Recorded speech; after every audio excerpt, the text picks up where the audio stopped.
बिस्मिल्लाहिर्रहमानिर्रहीम। अल्लाह ताला के पाक नाम से शुरू जो बड़ा मेहरबान नहायत रहम करने वाला है।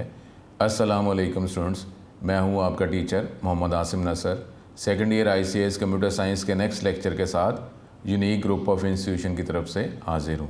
उम्मीद करता हूँ स्टूडेंट आप खैरियत से होंगे।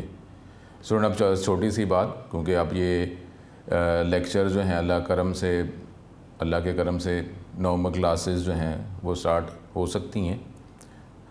तो अब एक ज़रा सी बात कि हमारा ताल्लुक़ जो है वो इल्म के साथ लाजमी होना चाहिए। वैसे तो दुनियावी इल्म तो है ही है, लेकिन अब वो दीनी इल्म भी वो भी ज़रूरी है कि या तो आप ख़ुद आलिम हों या फिर आप इल्म पढ़ने वाले हों या फिर आप जो इल्म सुनने वाले हों या जो आलिम है इल्म इससे प्यार करने वाले हों। और आखिरी बात जो है वो कहा गया कि उनमें से ना होना कि जो इल्म या आलिम उनके लिए दिल में कोई किसी भी किस्म की जो नेगेटिव अफेक्शन रखे, कोई बुग़्ज़ रखे, वो ना होना।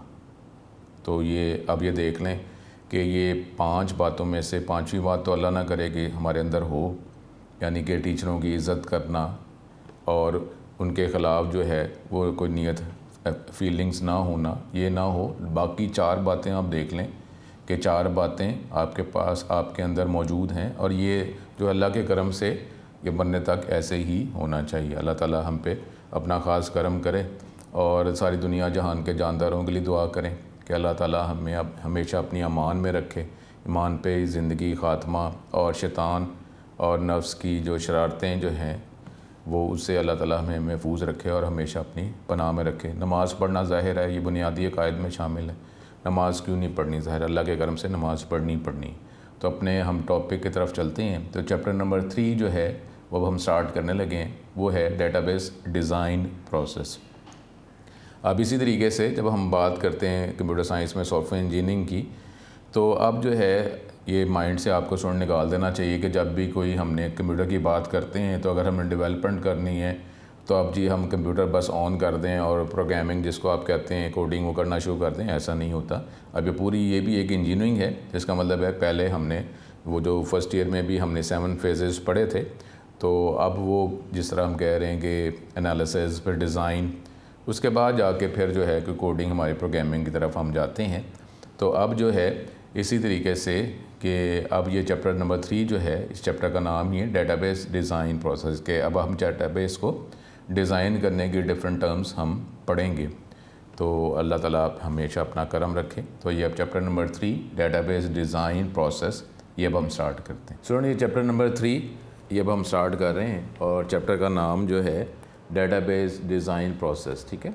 और आपको ये बताया हुआ है कि अब ये डेटाबेस के बोर्ड के हवाले से जो हमारा जो डिवीज़न है उसमें ये बनता है कि अब फर्स्ट 3 चैप्टर्स अगर आप अल्लाह के करम से अच्छे तरीके से तैयार करते हैं लॉन्ग क्वेश्चन के हवाले से, तो फिर डेटाबेस में से 2 में से जो एक क्वेश्चन जो है फिर हमारा अटैम्प्ट होगा। तो इसलिए अब ज़ाहिर है कि ये बोर्ड की तरफ से जो सिलेबस डिवीज़न है तो उसको ही ज़हन में रखना है।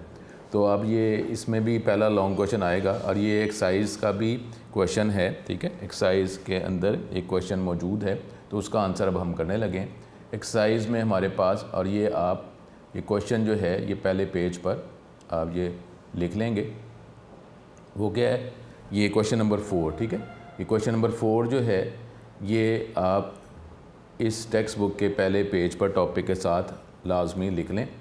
Describe different steps involve in analysis stage while designing a database. First year में जो आपने 7 फेजेस पढ़े थे और उसमें प्रीलिमिनरी इन्वेस्टिगेशन फिर एनालिसिस और डिज़ाइन पढ़ा था। तो अब वो जो डिज़ाइन जो है फर्स्ट ईयर में भी आपको थोड़ा सा बताया था कि ये डेटाबेस डिज़ाइन ये फ़ेज़ जो है ये हम सेकेंड ईयर में पढ़ेंगे कुछ। तो अब वही टॉपिक हम करने लगे कि अगर हम डेटाबेस को यूज़ करते हुए डिज़ाइनिंग का फ़ेज़ अगर हम करेंगे तो उसमें क्या स्टेप्स होंगे। इसका डेफिनेटली उसका ताल्लुक जो है फर्स्ट ईयर में जो टॉपिक पढ़ा है उसके साथ इसकी रिजेम्बलेंस है। तो अब ये क्वेश्चन हम करने लगे हैं। ये क्वेश्चन जो है टेक्स्ट बुक के पहला जो टॉपिक है उसके ऊपर लाजमी ये क्वेश्चन लिख लें। ये हम सॉल्व करने लगे। Long question describe different steps involve in analysis stage while designing a database. ठीक है, ये अब हम करने लगे हैं। ये टेक्स्ट बुक जो है इसका जो पहला पेज है ये टॉपिक, ठीक है, ये हम करने लगे। ये हमारे पास इसमें 4 स्टेप्स जो हैं वो इसमें किए जाएंगे। ये हमारे पास ये लॉन्ग क्वेश्चन भी है।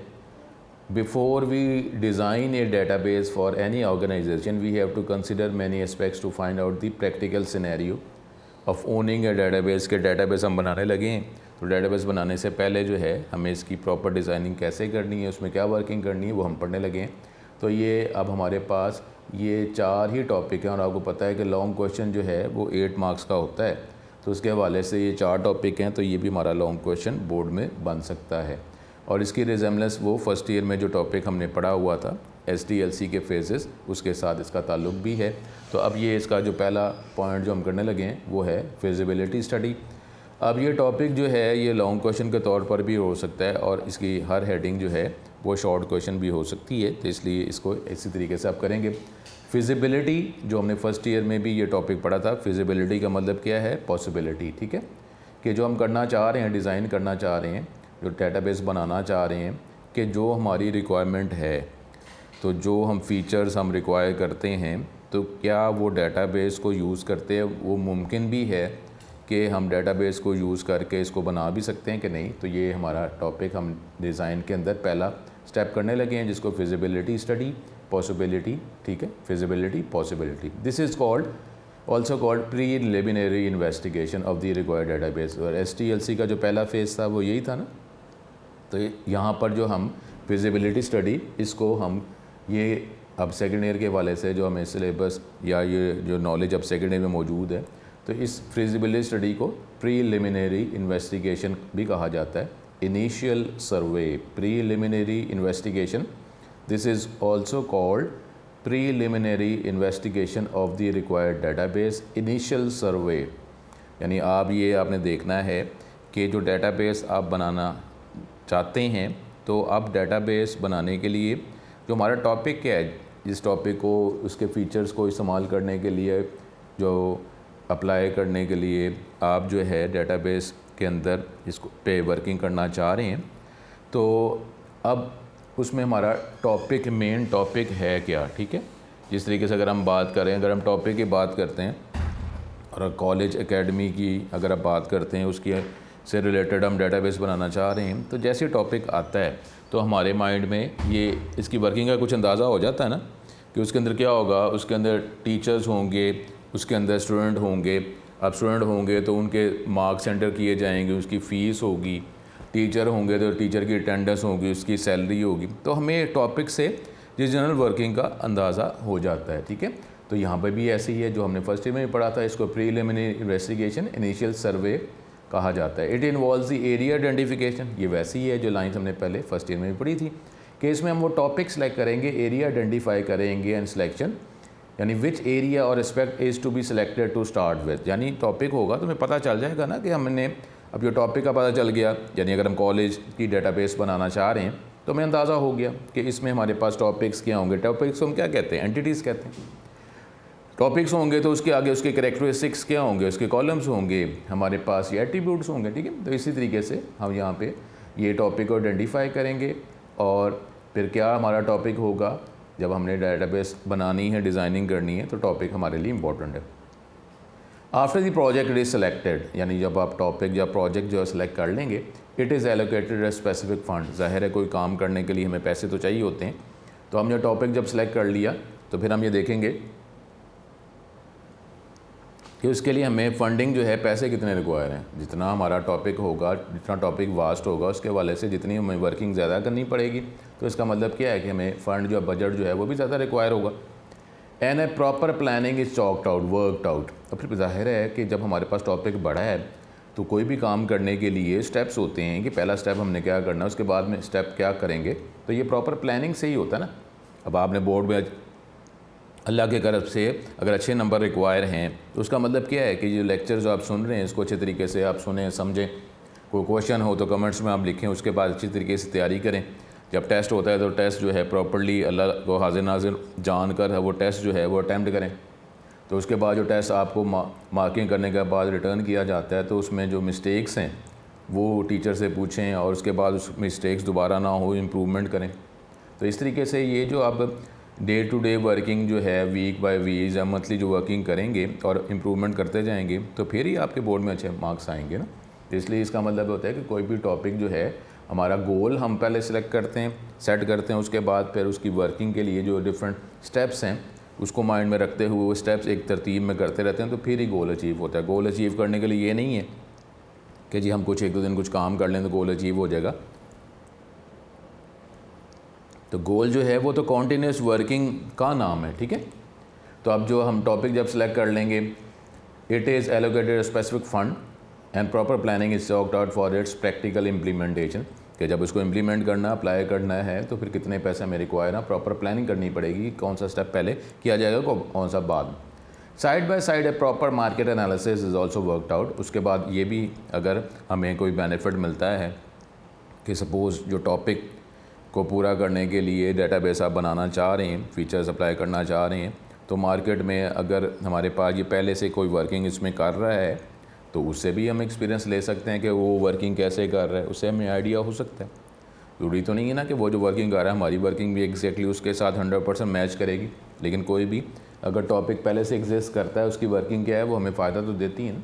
तो ये फिजिबिलिटी स्टडी, दोबारा मैं रिपीट करता हूँ, feasibility possibility study, this is also called preliminary investigation of the required database, initial investigation, initial survey.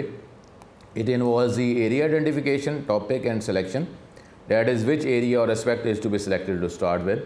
After the project is selected, जब आप topic project select कर लेंगे, it is allocated a specific fund, एक proper जो है वो fund आपको allocate वो इस्तेमाल करना पड़ेगा, require होगा, and proper planning is worked out for its practical implementation. Side by side, a proper market analysis is also worked out, ठीक है। ये भी हम इस पर गौर करेंगे, अगर पहले से कोई वर्किंग कोई कर रहा है इस टॉपिक पे तो उसी में अपना नॉलेज जो है वो एक्सपेंड करेंगे। फिर अगर अगला हमारा है वो है रिक्वायरमेंट एनालिसिस। रिक्वायरमेंट कि अब जो है जब हमने टॉपिक सेलेक्ट हो गया, हमें पता चल गया कि हमने क्या वर्किंग करनी है, क्या हमारा गोल है, तो फिर आगे क्या होगा, रिक्वायरमेंट के ये गोल अचीव करने के लिए हमारी ज़रूरियात क्या हैं, ठीक है। वही जिस तरह अगर हम बोर्ड के में अच्छे नंबर की बात कर रहे हैं अल्लाह के करम से, तो अब उसके लिए रिक्वायरमेंट क्या है हमारे पास कि हम डे टू डे वर्किंग करेंगे, सारे हमारे पास ये रिक्वायरमेंट्स ही तो हैं। ये रिक्वायरमेंट जो हैं जब आप पूरी करेंगे और उस पर अच्छे तरीके से वर्किंग करेंगे तो इंशाल्लाह ताला गोल अचीव हो जाएगा, ठीक है।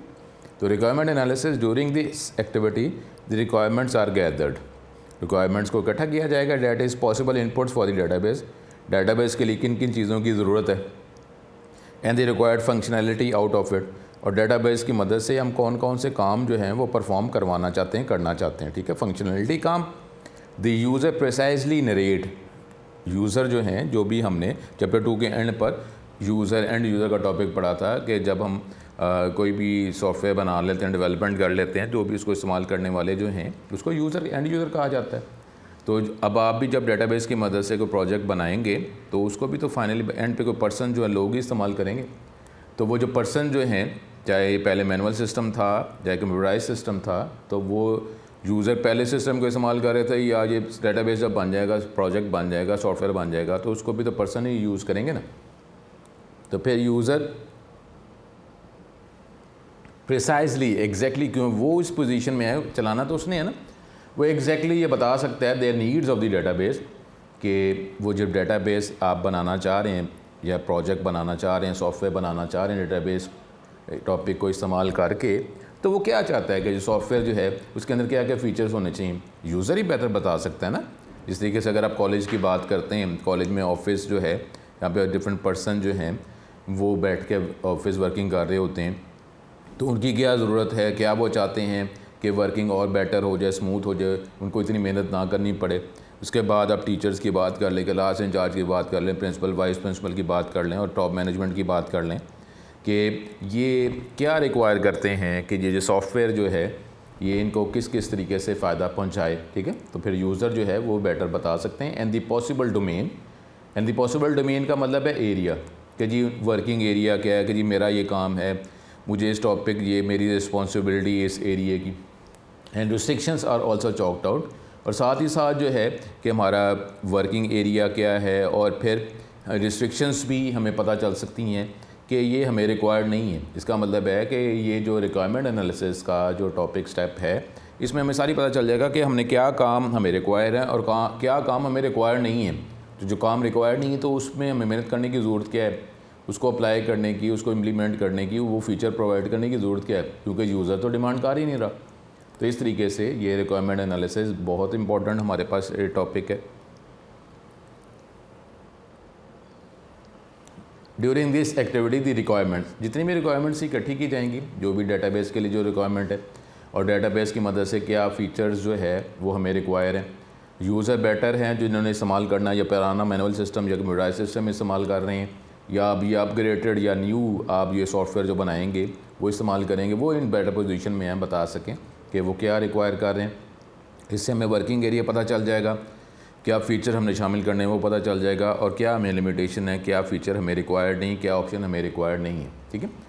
उसके बाद अगला है हमारे पास प्रोजेक्ट प्लानिंग, ए प्रॉपर स्केजुअल। डेफिनेटली जिस तरीके से आप ये जब स्टडीज़ करते हैं तो इसका भी प्रॉपर एक स्केजुअल होता है कि जी फर्स्ट 50% जो है वो आप करेंगे, कितने अरसे में करेंगे, ये हम प्रॉपर एक स्केजुलिंग करनी पड़ती है।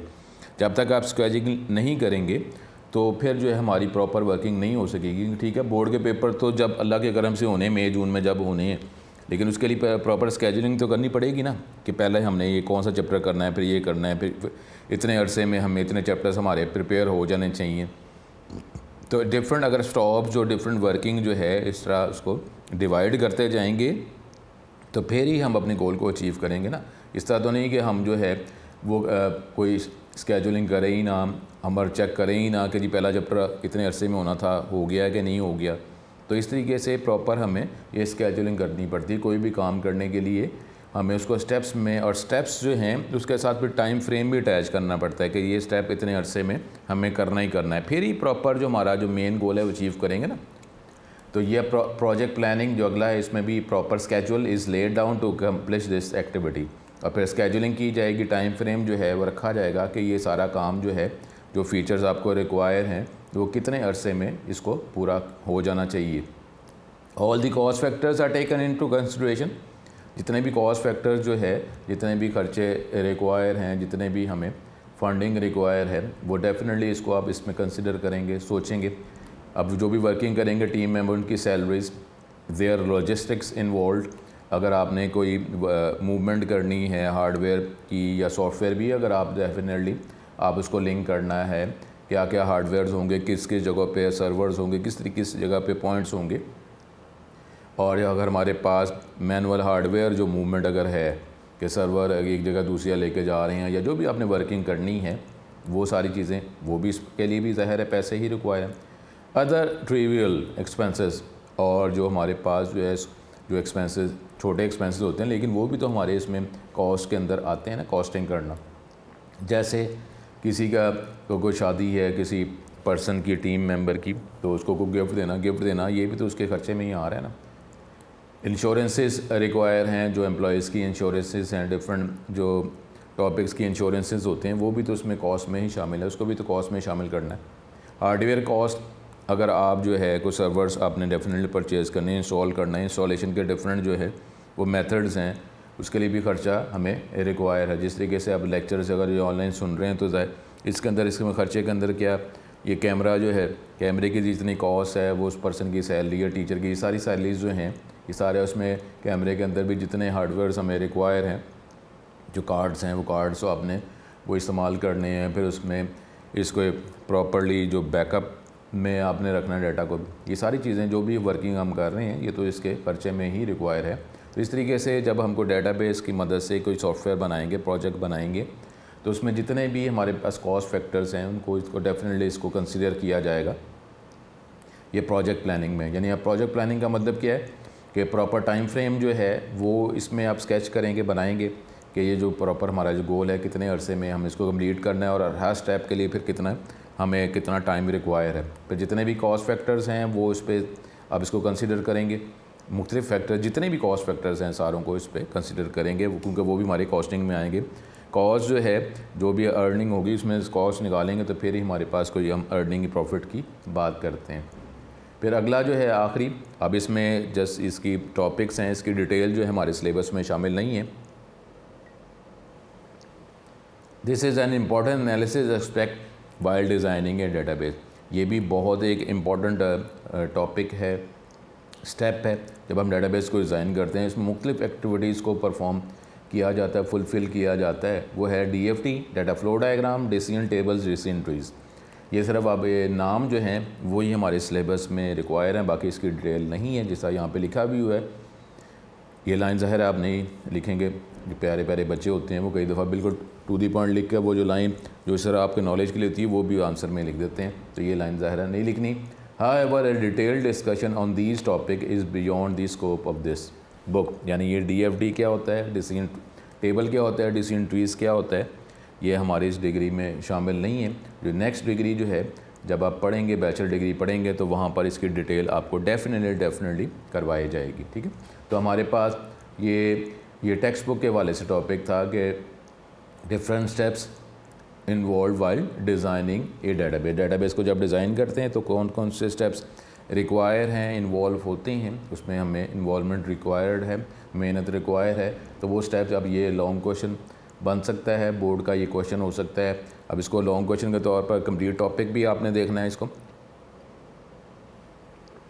उसके बाद जो है कि जो हर हेडिंग है ये शॉर्ट क्वेश्चन में भी आ सकता है। ठीक है, अब इसको मज़ीद नॉलेज के लिए इसको अपने नोट से भी कवर कर लेते हैं। ठीक है, ये नोट्स में हमारे पास ये जो टॉपिक है, अभी हम चैप्टर 3 डेटाबेस डिज़ाइन प्रोसेस हमने स्टार्ट कर दी है, और ये अब टॉपिक, ये question, steps involve in analysis stage while designing a database. ठीक है, अब ये आपके एक्स्ट्रा नॉलेज के लिए, a process of studying the existing system is known as analysis.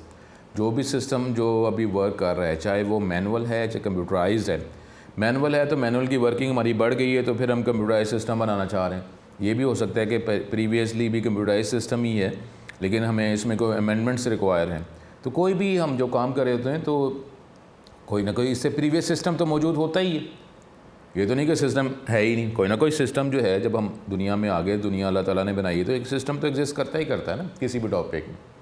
A process of studying the existing system is known as analysis. उसको analysis कहा जाता है। The basic purpose of analysis is to know which activities are performed in the current system. जो भी current system था उसमें क्या काम किए जा रहे हैं। ठीक है, जो भी सिस्टम हम वर्किंग उसमें कर रहे हैं, उसमें क्या क्या काम हम करते हैं। The analysis also determines what should take place in the new system. Analysis में फिर ये भी मेन चीज़ होती है कि जो वर्किंग हम कर रहे थे, तो अब हमें मज़ीद हमें कोई रिक्वायरमेंट है, कोई हम चीज़ उसी सिस्टम में कोई चेंजेस करना चाह रहे हैं, या उस सिस्टम को अपग्रेड करना चाह रहे हैं, मैनुअल था तो कंप्यूटराइज करना चाह रहे हैं। तो एनालिसिस फेज़ के अंदर ये भी डिटर्मिन किया जाता है कि अब जो नया सिस्टम आपने बनाना है, चाहे वो कंप्यूटराइज मैनुअल से कंप्यूटराइज सिस्टम बनाना है, या पहले ही कंप्यूटराइज सिस्टम था उसको आपने अपग्रेड करना है, तो उसमें क्या क्या एक्टिविटीज़ अब हमें क्या क्या काम, क्या क्या चेंजेस हमें करनी पड़ेंगी। तो एनालिसिस फेज़ के अंदर ये भी डिटर्मिन किया जाता है। अब इसके अंदर क्या स्टेप्स होंगे कि एनालिसिस स्टेज के अंदर क्या स्टेप होंगे। सबसे पहले है फिजिबिलिटी स्टडी। फिजिबिलिटी स्टडी को प्रीलिमिनरी इन्वेस्टिगेशन भी कहा जाता है। In the database initial study the designer must examine the current system operation. जो भी सिस्टम करंटली वर्क कर रहा है तो वो डिज़ाइनर डेफिनेटली एग्जामिन करता है कि करंट सिस्टम काम कैसे कर रहा है with in the company, and determine how and why the current system fails. अब करंट सिस्टम जो काम कर रहा है तो हम वो उसी सिस्टम के साथ वर्किंग करते रहें, आगे हमें ज़रूरत पड़ क्या गई है, क्या जो हमारी रिक्वायरमेंट जो है उसके मुताबिक करंट सिस्टम काम नहीं कर रहा, या ये भी हो सकता है कि हमारी अब रिक्वायरमेंट कुछ बढ़ गई है और जो करंट सिस्टम था वो हमारी रिक्वायरमेंट, जो न्यू रिक्वायरमेंट थी, उसको पूरा नहीं कर रहा, पूरा नहीं कर सकता। तो ये सारी चीज़ें जो डिज़ाइनर जो है वो देखेगा within the company, and determine how and why the current system well. The overall purpose of the database initial study is to, अब इसका ये डेटाबेस जो इनिशियल स्टडी है उसका मेन मकसद क्या है जी, एनालाइज द कंपनी सिचुएशन। अब कंपनी जो है उसकी करंट सिचुएशन क्या है, वो क्या काम कर रही है और क्या काम मज़ीद करना चाहती है। Define problems and constraints. जो भी कंपनी जो वर्किंग कर रही है उसमें कोई प्रॉब्लम्स अभी कोई करंटली हैं, कोई लिमिटेशंस हैं। Define objectives. अब क्या मकसद हैं कंपनी के, क्या वो जो ऑब्जेक्टिव्स हैं, मकसद हैं, मकासद हैं, वो पूरे हो रहे हैं, या अभी कोई रिक्वायरमेंट जो है, कोई ऑब्जेक्टिव जो है वो ऐसा अभी लैग कर रहा है, वो अभी पूरा नहीं हो पा रहा। डिफाइन स्कोप एंड बाउंड्रीज़, क्या उसका सिनेरियो है, स्कोप क्या है कि क्या क्या उसको वर्किंग उसको बाय डिफ़ॉल्ट चाहिए थी, और वो बाउंड्रीज़ क्या, लिमिटेशंस क्या हैं। ये तो डेफिनेटली जो कंपनी की टॉप मैनेजमेंट है उसी से लिंक करके ही सारी चीज़ें पता की जा सकती हैं, ठीक है। अब एनालाइज द कंपनी सिचुएशन। अब जिससे हमने बात की कि यहाँ पे कि अब ये टॉपिक थोड़ा थोड़ा, ठीक है, आप अगर आप ये लॉन्ग क्वेश्चन के तौर पर करते हैं तो ये जस्ट हेडिंग्स ही आप कर लें, इसकी डिटेल अगर आप स्किप करना चाहते हैं तो इसको लॉन्ग क्वेश्चन में डेफिनेटली स्किप कर दें। अब यहाँ तक आप करेंगे फिजिबिलिटी स्टडी में, यहाँ तक करके फिर इसकी आपको थोड़ी सी डिटेल बताई गई है, इसको आप जस्ट हेडिंग के तौर पर ही ले लें, ठीक है। Analyse the company situation. The company situation describe the general condition in which A company operates, कि जी कंपनी जो है क्या कंडीशन है वो जिसकी बुनियाद पर ये कंपनी वर्क कर रही है, उसका ऑर्गेनाइजेशन स्ट्रक्चर क्या है, टॉप मैनेजमेंट क्या है, उसके अंडर मैनेजमेंट क्या है, क्या प्रॉपर ऑर्गेनाइजेशन स्ट्रक्चर जो है, जो आपने चैप्टर 1 के अंदर डेटाबेस जो मॉडल्स पढ़े थे, ठीक है, उसमें आपने डिफरेंट मॉडल्स पढ़े थे। And its mission to analyse the company situation, the database designer must discover what the company's operational components are, how they function, के कंपनी के ऑपरेशनल कंपोनेंट्स पार्ट्स कौन से हैं, कैसे ये काम कर रहे हैं और कैसे आपस में लिंक हैं, ये सारी चीज़ें, ये कंपनी जो भी वर्किंग है उससे हमें ये सारी चीज़ें पता चल जाएंगी। Define problems and constraints. Designer has both formal and informal sources of information. जो डिज़ाइनर है डेफिनेटली उसकी एक्सेस तो है ना, क्योंकि वही तो कंपनी में अगर कोई रिक्वायरमेंट कोई लैग कर रही है, उसको रिक्वायरमेंट जो है शामिल करने के लिए, फीचर शामिल करने के लिए वो डिज़ाइन कर रहा है, उसके अंदर तो उसके पास तो एक्सेस है, डिफरेंट सोर्स ऑफ इंफॉर्मेशन है, उसकी सारी एक्सेस है। The process of defining problems might initially appear to be unstructured. ये भी हो सकता है कि वो प्रॉपर एक स्केच में ये सारे हमारे पास जो नॉलेज है वो मौजूद नहीं है, या प्रॉब्लम्स जो हैं वो हमें क्लियर नहीं है, तो ये डिज़ाइनर यही तो जज करेगा कि मेन लिमिटेशन प्रॉब्लम्स हैं क्या। Company and user are often unable to describe precisely the largest scope of company's operation. अब कई दफ़ा होता है कि एंड यूज़र जो हैं वो डिस्क्राइब नहीं कर सकते कि जी कंपनी का जो है वो क्या प्रॉब्लम्स हैं, क्या फेलियर्स हैं, to describe precisely the largest scope, company जो काम कर रही है उसका मेन सिनेरियो है क्या, और to identify the real problems, कई दफ़ा वो नहीं बता सकते, और to identify the real problem and kind of during company's operation. तो फिर डिज़ाइनर जो है ये प्रॉब्लम जो है उनके उससे डेफिनेटली वर्किंग के साथ, उनके साथ कम्युनिकेशन के बाद जो है, क्योंकि ये एक्सपीरियंस है, डिज़ाइनर है, डेवलपर है, तो वो मेन उनकी वर्किंग उनसे इंट्रैक्शन करने के बाद वो एनालाइज डेफिनेटली वो कर सकता है। Define objectives. A propose database system must be design, और जो डेटाबेस सिस्टम जो है, propose database system must be design, वैसा डिज़ाइन किया जाएगा to help solve at least the major problem, जो मेन प्रॉब्लम जो आइडेंटिफाई किए हैं उसको सॉल्व किया जाए during the problem discovery process. In any case the database designer must begin to address the following questions. What is the proposed system initial objective, कि मकसद क्या है ये वो डिज़ाइनर जो है वो ये इसको सॉल्व करेगा, नॉलेज गेट करेगा। While the system interface with other existing, will the system interface with other existing और future system in the company? System क्या इतना एक्यूरेट है कि जो फ्यूचर में जो हमारी रिक्वायरमेंट्स हैं, कंपनी की जो रिक्वायरमेंट्स हैं वो इसको पूरा कर सके। Will this system share the data with other systems और users? कोई और अगर सिस्टम्स हैं जो हम फीचर्स को शामिल मज़ीद करना चाह रहे हैं कि उसमें शेयरिंग का फैक्टर है। कई दफ़ा होता है कि एक जो ग्रुप ऑफ जो नॉलेज है उसका दूसरे के साथ इंट्रैक्शन नहीं है, तो शेयरिंग जो है, शेयरिंग करके हम किसी भी तरह की इंफॉर्मेशन गेट कर सकते हैं। तो हमारा सिस्टम जो है, डिफरेंट सिस्टम्स का जो कम्बिनेशन है उसकी आपस में शेयरिंग इंट्रैक्शन है या नहीं है। फिर scope and boundaries. The designer must recognize the existence of two sets of limits. फिर डिज़ाइनर जो रिकग्नाइज करेगा ये लिमिट्स का स्कोप एंड बाउंड्रीज, कि क्या वर्किंग सिनेरियो है, क्या लिमिटेशन है। Knowing the scope helps in defining the required data structure. जब ये उसको स्कोप पता चल जाएगा, क्या इसका सिनेरियो है, क्या हमारे पास मेन जो है डोमेन हमारी क्या है सिस्टम की। Knowing the scope helps in defining the required data structure, कि अब वो जो डाटा जो है वो उसने जो एंटिटीज़ बनानी है, जो डिफरेंट ग्रुप ऑफ डाटा है वो प्रॉपर्ली वो कैसे फिर डिफ़ाइन करेगा, कितनी एंटिटीज़ रिक्वायर हैं, फिर उनकी टाइप क्या है, फ़िज़िकल साइज़ जो है वो डाटाबेस का क्या होगा। Propose system is also subject to limits भी हैं, लिमिटेशन बाउंड्रीज़ भी हैं कि वो रिक्वायर्ड नहीं है तो उसमें वर्किंग नहीं करनी, which are external to system. Boundaries are also imposed by existing hardware and software. और फिर बाउंड्रीज़ लिमिटेशन जो हैं वो किसी हार्डवेयर सॉफ्टवेयर के अकॉर्डिंगली भी हो सकती है कि हार्डवेयर इतना कैपेबल नहीं है, सॉफ्टवेयर हमें रिक्वायर्ड नहीं है। तो ये सारी चीज़ें जो है, ये जो डिज़ाइनर जो है, ये जो पहला फेज़ जो है, ये हमारे पास जो हमने टॉपिक पढ़ा, ये फिजिबिलिटी स्टडी, इसको हमने डिटेल में किया। लेकिन अब आपको दोबारा बताता हूँ कि यहाँ पर आप ये इसको लॉन्ग क्वेश्चन नोट्स के वाले से कर रहे हैं, तो आप ये फिजिबिलिटी स्टडी यहाँ तक आप ये पॉइंट्स करेंगे, ठीक है। इसकी आगे डिटेल जो है इन पॉइंट्स की एनालाइज कंपनी सिचुएशन, ये आप अगर स्किप करना चाहें तो आप इसको स्किप कर सकते हैं। तो हमारे पास अभी नोट्स में ये जो स्टेप्स है एनालिसिस स्टेज में, जब हम डाटाबेस को डिज़ाइन करते हैं, जो पहला स्टेप जो है ये हमने फिजिबिलिटी स्टडी जो है ये हमने डिटेल में इसको कवर किया है। नेक्स्ट लेक्चर में हम इसके अगला जो स्टेप हैं उस पर मज़ीद रोशनी डालेंगे, ठीक है। तो अपना बहुत ज़्यादा ख्याल रखें। अभी हम ये पहला क्वेश्चन कर रहे हैं अच्छे नॉलेज के साथ जो है, अपना बहुत ज़्यादा ख्याल रखें। नेक्स्ट लेक्चर में इसी टॉपिक को हम कंटिन्यू करेंगे। अस्सलाम वालेकुम।